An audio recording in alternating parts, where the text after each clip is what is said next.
మన భారతీయ సంస్కృతిలో ఎన్నో పండుగలు ఉన్నాయి. అందులో మహాశివరాత్రికి ప్రత్యేక విశిష్టత ఉంది. చాంద్రమాన మాసంలోని 14వ రోజును చతుర్దశిని మాస శివరాత్రి అంటారు.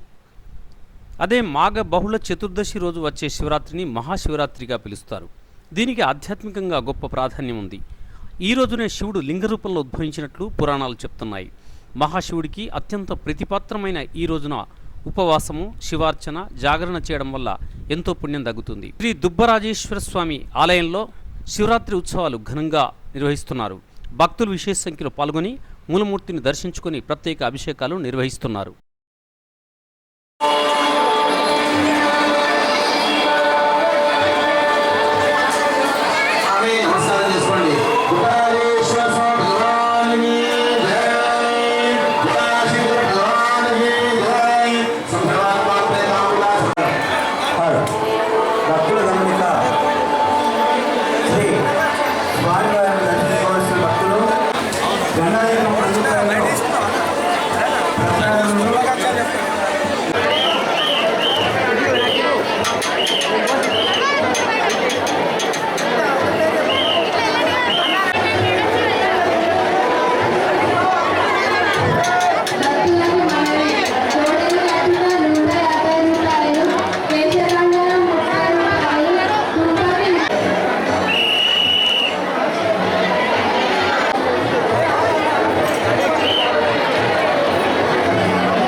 గండా దీపం 10 రూపాయలు, ప్రత్యేక దర్శనము ఒకరికి 50 రూపాయలు మాత్రమే.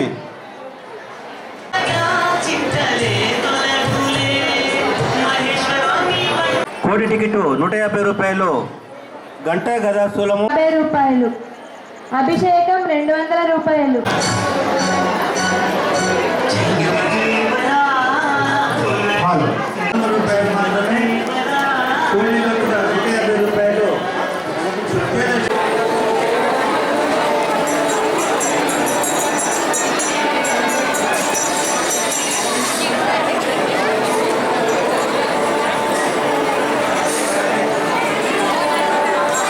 రూపాయలు మాత్రమే.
महादेवादिमहि Om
శుభాకాంక్షలు. భారతీయ జనతా పార్టీ జిల్లా తరఫున ప్రజలందరికీ శివరాత్రి శుభాకాంక్షలు తెలియజేస్తున్నాం. అందరూ ఆయుర ఆరోగ్యాలతో చల్లగా ఉండాలని భగవంతుని ప్రార్థిస్తూ సుబ్బరాజన నాగేశ్వర స్వామి దర్శనం కూడా చేసుకోవడం జరిగింది. ప్రజలందరూ సుఖశాంతులతో ఉండాలని కోరుకుంటూ శ్రీ దుబ్బరాజేశ్వర స్వామి దేవస్థానం గ్రామం పెంబట్ల కోనపూర్ మండలం సారంగపూర్ జగిత్యాల జిల్లా యందు మహాశివరాత్రి బ్రహ్మోత్సవాలు పురస్కరించుకొని తేదీ 9/3/2021 నుండి 15/3/2021 వరకు అత్యంత వైభవంగా స్వామి బ్రహ్మోత్సవాలు నిర్వహించుకుంటకు భక్తుల వసతికి అన్ని ఏర్పాట్లు చేయడం జరిగింది. అన్ని శాఖల సమన్వయంతో ఆర్డీఓ గారి అధ్యక్షతన కోఆర్డినేషన్ మీటింగ్ జరుపుకొని భక్తులకు ఎలాంటి ఇబ్బందులు కలగకుండా మంచినీటి వసతి, పెండ తడకల పందిర్లు, చలవ పందిర్లు, అలాగే మన మంచినీటి వసతి, వైద్య ఆరోగ్యం, మన సారంగపూర్ ఎస్ఐ గారి ఆధ్వర్యంలో పోలీస్ బందోబస్తుతో దాదాపు సుమారు ఇట్టి బ్రహ్మోత్సవాలకు 3,50,000 నుంచి 4,00,000 మంది వరకు వస్తారని అంచనా వేసుకుంటున్నాము. అందులో భాగంగా నిన్న తేదీ 10/3/2021 రోజున సాయంకాలం స్వామివారి కళ్యాణ మహోత్సవం అత్యంత వైభవంగా నిర్వహించుకోవడం జరిగింది. స్వామివారి కళ్యాణోత్సవంకు ప్రభుత్వం తరఫున మన జిల్లా కలెక్టర్ గారు స్వామివారికి పట్టు వస్త్రాలు సమర్పించడం జరిగింది. స్వామివారి కళ్యాణం పూర్తి అయ్యే వరకు కూడా శ్రీత గౌరవ కలెక్టర్ గారు దంపతులు ఈ కళ్యాణ కార్యక్రమంలో పాల్గొనడం జరిగింది. అలాగే ఈరోజు మహాశివరాత్రి పర్వదినం పురస్కరించుకొని ఉదయం 3 గంటల నుంచే స్వామివారిని దర్శించుకున్నటకు భక్తులు అత్యధిక సంఖ్యలో వస్తున్నారు.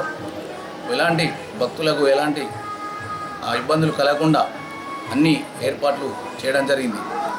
అలాగే రేపు ఆరణ కార్యక్రమం ఉంటుంది. అలాగే ఎల్లుండి మన 13/3/2021 రోజున ఉదయం 10:45 స్వామివారి రాత్రోత్సవం అత్యంత వైభవపేతంగా నిర్వహించుకోవడం జరుగుతుంది. అలాగే తేదీ 15/3/2021 రోజున స్వామివారి మహా ఏకాదశి రుద్రాభిషేక కార్యక్రమాలు ఉంటాయి. ఇట్టి కార్యక్రమాలలో భక్తులు అత్యధిక సంఖ్యలో పాల్గొని ఆ స్వామి కృపకు తీర్థప్రసాదాలు స్వీకరించి ఆ స్వామి కృపకు పాత్రలు కావాల్సిందిగా కోరుచున్నాము. దేవస్థానం శివరాత్రి రోజు స్నానం ఎంత ముఖ్యమో ఉపవాసం కూడా అంత శ్రేష్టమైంది. అయితే కొందరు రోజంతా ఉపవాసం ఉండి మరుసటి రోజు ఉదయం భోజనం చేస్తూ ఉంటారు. మరికొందరు శివరాత్రి రోజు పగలంతా ఏం తినకుండా ఉండి రాత్రి నక్షత్ర దర్శనం చేసుకుంటారు. ఆ తర్వాత భోజనం చేయడం ఒక ఆచారంగా వస్తుంది. దీన్నే నక్తము అంటారు. మరికొందరు పగటిపూట ఏదో ఒకటి తిని రాత్రి ఉపవాసం ఉంటారు. దీన్ని ఏకభుక్తము అంటారు. జగిత్యాల జిల్లా కేంద్రంలోని శ్రీ గుట్ట రాజేశ్వర స్వామి ఆలయంలో శివరాత్రి మహోత్సవ వేడుకలు ఘనంగా నిర్వహించారు. భక్తులు విశేష సంఖ్యలో పాల్గొని స్వామివారిని దర్శించుకుంటున్నారు. ఆలయమంతా సర్వంగ సుందరంగా అలంకరించారు. స్వామివారి నామస్మరణతో ఆలయమంతా మారుమోగింది.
Please,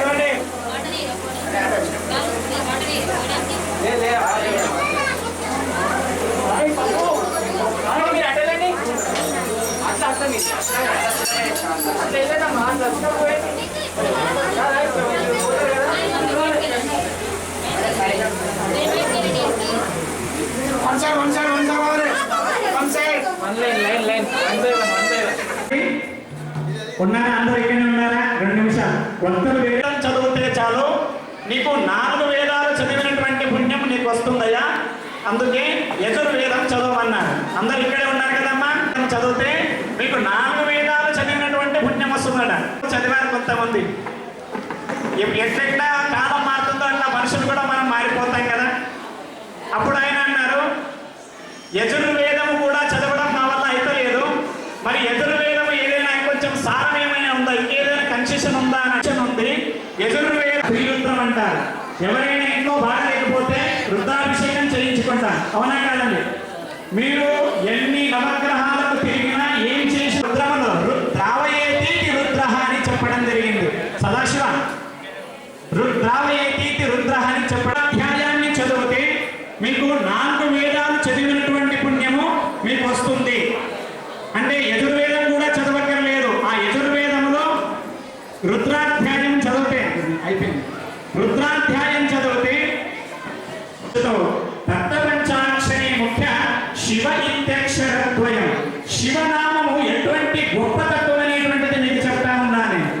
4 వేదాలు చదివినటువంటి పుణ్యం అంటే 4 వేదాల సారము ఆ 8వ అనువాకము.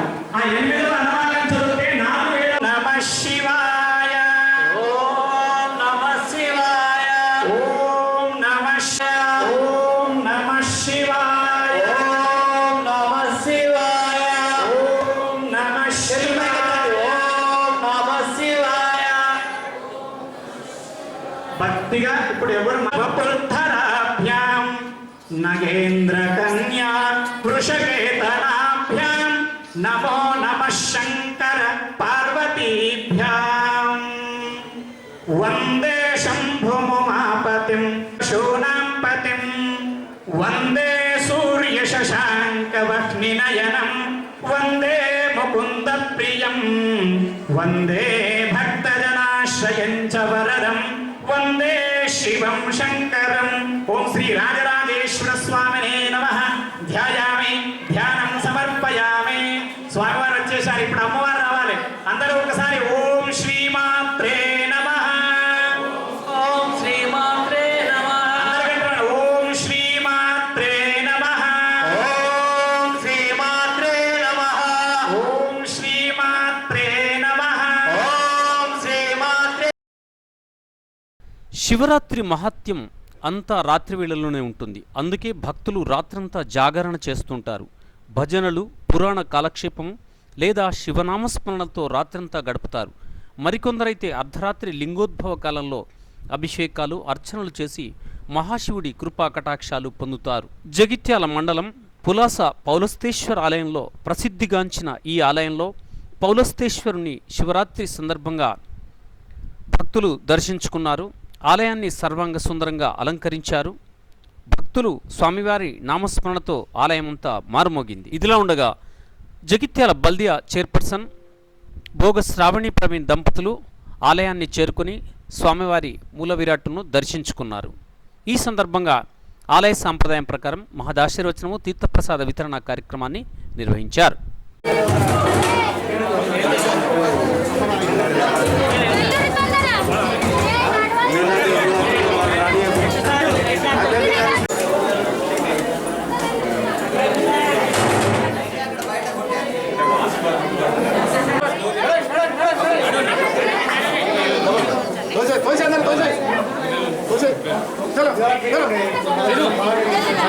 పంపి ఏ చంద పంపాము లోపల వాళ్ళు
పూర్వము బ్రహ్మదేవుడు విష్ణుమూర్తికి ఓ వివాదం వచ్చింది. తాను గొప్ప అంటే తానే గొప్ప అని ఇద్దరు వాదించుకున్నారు. వారిద్దరి మాయలు తొలగించి తగవు తీర్చేందుకు పరమేశ్వరుడు బ్రహ్మ విష్ణువుల మధ్య జ్యోతిర్లింగంలో ఆవిర్భవించాడు. తన ఆద్యంతాలు ఎవరు కనుక్కొని వస్తారో వాళ్ళే గొప్ప అని శివుడు చెప్తాడు. జ్యోతిర్లింగం మొదలు కనిపెట్టడానికి బ్రహ్మ, చివర కనిపెట్టడానికి విష్ణు బయలుదేరుతారు. కానీ ఎంత దూరం వెళ్ళినా వారికి ఆద్యంతాలు కనిపించవు. అంతం కనుక్కోలేక విష్ణు వెనుదిరిగి వస్తాడు. బ్రహ్మ మాత్రం తాను మొదలు కనుక్కున్నాని అబద్ధం చెప్తాడు. దారి మధ్యలో కనిపించిన కామధేనువు మొగిలిపూను ఇందుకు సాక్ష్యంగా చూపిస్తాడు. అబద్ధం చెప్పిన బ్రహ్మ 4వ ముఖాన్ని పరమేశ్వరుడు ఖండిస్తాడు. జగిత్యాల శివార్లోని సహస్రలింగాలయంలో శివరాత్రి మహోత్సవ వేడుకలు ఘనంగా నిర్వహించారు. భక్తులు విశేష సంఖ్యలో ఆలయాన్ని చేరుకుని స్వహస్తాలతో స్వామివారిని అభిషేకించారు.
అభిషేక ప్రియ శంభు, అలంకార ప్రియ విష్ణు అన్నట్టుగా శివుడు అభిషేక ప్రియుడు. భక్తులు శివరాత్రి రోజున 1,00,000 బిల్వార్చన చేసి భక్తితో పూజించి అభిషేకిస్తే శివానుగ్రహానికి పాత్రులవుతారు. పంచాక్షరి మంత్ర జపంతో పునీతులవుతారు. పూజా విధానము, మంత్రాలు తేలికపోయినప్పటికీ ఉపవాసము, జాగరణ, బిల్వార్చన, అభిషేకం వంటి పూజా కార్యక్రమాల్లో పాల్గొంటే శివానుగ్రహం లభిస్తుందని వేద పండితులు చెప్తున్నారు. శివరాత్రి మహత్యాన్ని చాటి చెప్పే కథ బాగా ప్రాచుర్యంలో ఉండడంతో శివరాత్రికి ప్రాధాన్యత ఏర్పడింది. జగిత్యాల జిల్లా కేంద్రంలోని శ్రీ భక్త మార్కండేయ ఆలయంలో శివరాత్రి మహోత్సవ వేడుకలు ఘనంగా నిర్వహించారు. భక్తులు అధిక సంఖ్యలో పాల్గొని స్వామివారిని దర్శించుకున్నారు. ఇదిలా ఉండగా బల్దియా చైర్పర్సన్ దంపతులు స్వామి మూలవిరాట్టుకు పాలతో అభిషేకించి బిల్వార్చన చేశారు. ఈ కార్యక్రమంలో భక్తులు విశేష సంఖ్యలో పాల్గొని స్వామివారిని దర్శించుకున్నారు. ఆలయ సాంప్రదాయం ప్రకారం బల్దియా చైర్పర్సన్ దంపతులకు తీర్థప్రసాద్ వితరణతో పాటు మహదాశీర్వచనాన్ని అందించారు ఆలయ అర్చకులు.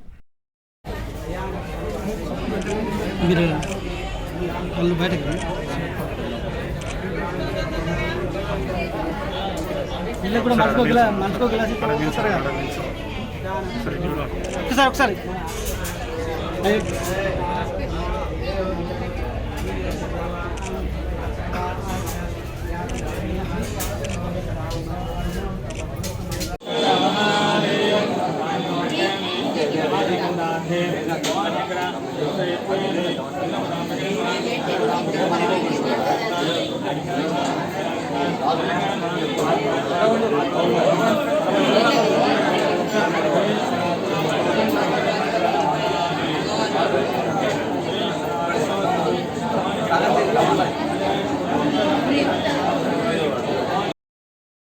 శివపార్వతుల కళ్యాణం కూడా ఈరోజే జరుపుకోవడం ప్రజలు విశ్వసిస్తారు. సతీదేవి అగ్ని ప్రవేశం తర్వాత హిమవంతుని కుమార్తె పార్వతిగా జన్మించింది. ఆ తర్వాత శివుని కోసం ఘోర తపస్సు చేసిన పార్వతి ఇదే రోజు మహాశివుణ్ణి భర్తగా పొందింది. కాశీలో ఉండే సుస్వరుడు అనే భయవాడు ఒకరోజు అడవిలో దారి తప్పిపోతాడు. చీకటి పడే సమయానికి ఒక బిల్వవృక్షం దగ్గరకు చేరుకుంటాడు. ఆ రోజంతా నిద్రపోకుండా తన కోసం ఇంటి దగ్గర ఎదురుచూసే భార్య పిల్లలను తలుచుకొని బాధపడుతుంటుంటాడు. ఆ రాత్రి ఏం చేయాలో ఎటు వెళ్ళాలో తెలియక బిల్వ వృక్షం కొమ్ములకు ఉన్న ఆకులను ఒక్కొక్కటిగా తెంపి కింద పడేస్తుంటుంటాడు. ఆకుల చెట్టు కింద ఉన్న శివలింగంపై పడతాయి. ఆ మరుసటి రోజు ఉదయాన్నే సుస్వరుడు ఇంటికి చేరుకుంటాడు. కాలాంతంలో అతను మరణించి శివుడి సన్నిధికి చేరుకుంటాడు. ఈ విధంగా శివుని మహత్యానికి లెక్కలేనంత మహాత్మ్యం ఉంది. ఇదిలా ఉండగా జగిత్యాల జిల్లా కేంద్రంలోని నిజామాబాద్ రోడ్లో గల మంచినీళ్ళ బావి వద్ద శ్రీ మడలేశ్వర స్వామి ఆలయంలో శివరాత్రి వేడుకలు ఘనంగా నిర్వహించారు. భక్తులు విశేష సంఖ్యలో పాల్గొని స్వామివారి మూల విరాట్టుకు క్షీరాభిషేకం నిర్వహించారు.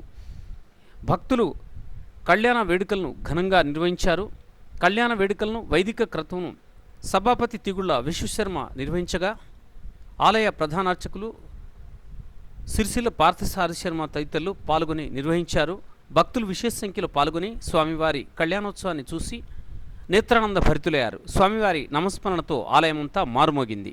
ఇదిలా ఉండగా ఆలయంలోని మూలమూర్తిని బల్దియా చైర్పర్సన్ భోగ శ్రావణి ప్రవీణ్ దంపతులు దర్శించుకొని స్వామివారి కృపకు పాత్రులయ్యారు. ఈ సందర్భంగా ఆలయ అర్చకులు స్వామివారి తీర్థప్రసాదంతో పాటు ఆలయ సాంప్రదాయం ప్రకారం స్వామివారి శేషవస్త్రాలతో ఘనంగా సత్కరించారు. ఈ సందర్భంగా బల్దియా చైర్పర్సన్ మాట్లాడుతూ పట్టణ ప్రజలందరూ సుఖశాంతులతో వర్ధిల్లాలని ఈ సందర్భంగా తెలియజేసింది.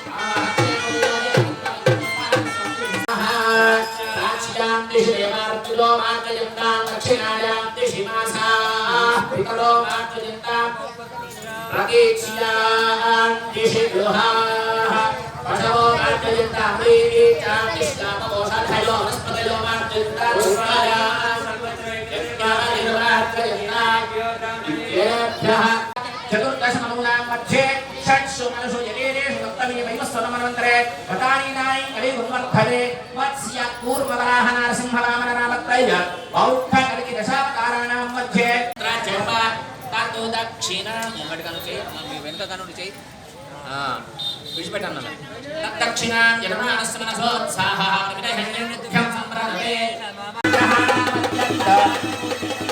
సిద్ధిరస్తు దేవస్య అర్ఘ్యపాద్య ఆచమనీయాని ప్రసుప్తతే ఆరాధనయత్రోరుతం భస్మపానో శనకాయ ఋషిబంధవే రక్షాబంధనముహూర్తస్తు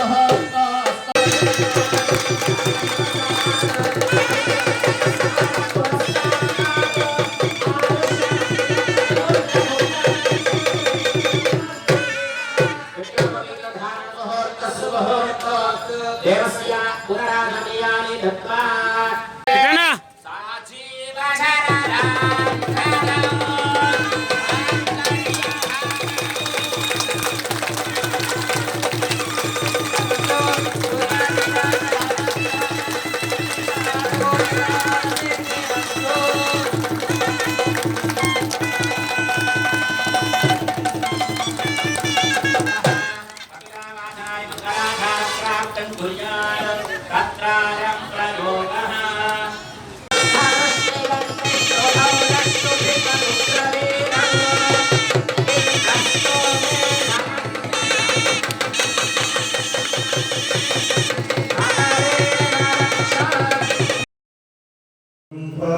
सिंहासनम् आपनां हृदे नित्यं लक्ष्मी तिष्ठतु सर्वदा। ॐ विद्यावान्तं यशस्वान्तं लक्ष्मीवान्तं जनं कुरु। रूपं देहि जनं देहि यशो देहि दिशो जहि। ॐ हरिः ॐ ॐ सत्यनाय इन्द्र बृहस्रवाः सत्यनः पूर्णा विश्ववेदा सत्यनस्तारक्षो वरिष्ठनेमि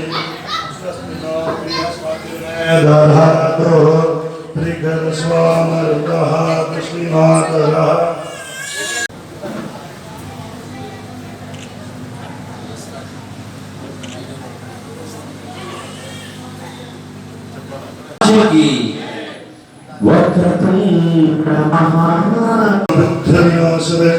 मित्राणां मुर्यस्ता श्री अयंजनी स्वामी राजराजेश्वरी त्रिपुर सुंदरी श्री महाललिता देवी श्री भवानी शंकर रुद्र महामृत्युंजय परिपूर्ण चरण कमला प्रसाद प्राप्त रस्तु।